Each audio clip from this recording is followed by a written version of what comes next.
محبوب نے ارشاد فرمایا من رعا فی المنام فقد رعانی، اے میرے محبوب دے غلاموں اے نہ سمجھائے کہ جس وقت میں کسی دے خواب وچ آ گیا ہاں تو خواب وچ اس مینوں ہی لٹا ہے، کسی اور انسان نوں نہیں لٹا۔ اے بھی یاد رکھائے کسی امتی دے خواب وچ میں نہ ہاں تو سارا سوچ سمجھ کے میں نہ ہاں، اس دے علاقے نوں بھی جاننا ہاں تے اپنے امتی نوں بھی جاننا ہاں، اپنے امتی نوں بھی جاننا ہاں۔ اساں تعلق دا بناؤ، اساں اس سونے نال تعلق دا بناؤ۔ خدا دی عزت دی قسم انہاں گالی دی تاریخ بھری پئی ہے اور سارے غریب لوگ ہیں، اکثر غریب لوگ ہیں، امیر وہ گھٹ ہیں، امیر بھی ہیں ایسی گل کو نہیں، امیر بھی ہیں لیکن اکثر غریب لوگ ہیں جڑا میرے پیارے محبوب دے اوتے درود شریف دا بھی وظیفہ کر چھوڑا ہے۔ اللہ دے پیارے محبوب انہاں دے اوتے بھی بڑا کرم فرمایا ہے، جن کے حضرت امام بصیری رحمۃ اللہ علیہ بھی جڑی گل پہ لکھ دے ہن وہ بھی ساری اللہ دے پیارے محبوب دی شان آئی،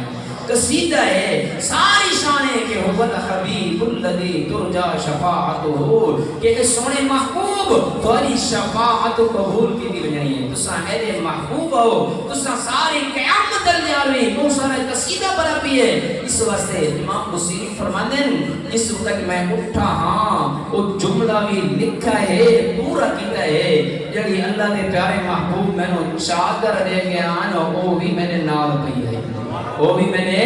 نال پئی ہے۔ اللہ دے پیارے محبوب اس واسطے ارشاد فرمائے ہیں کہ میرا امتی جڑے تیرے کول آندا ہاں نا جان کے آنا ہاں کہ میرا فلانا امتی فلانی جگہ تے پیا ہے، اور جڑی شے دے کے آنا ہاں وہ بھی اتنے پئی ہوندی ہے۔ یہ میری تے نہیں ہوندا کہ خواب لے دے آئے کہ بادشاہ بنے بیٹھے آئے، بادشاہ دی کرسی تے بیٹھے آئے، نیندر کھلتی ہے تو اسے اپنی چرپائی تے پہ ہونے آئے، آتے ہیں خواب پہ دے دے ایسے سارے خواباں دی یہ صورت حال ہے نا دنیا کے خواباں دی، کوئی اور تو نہیں، لیکن اللہ دے پیارے محبوب کرم فرماویں خدا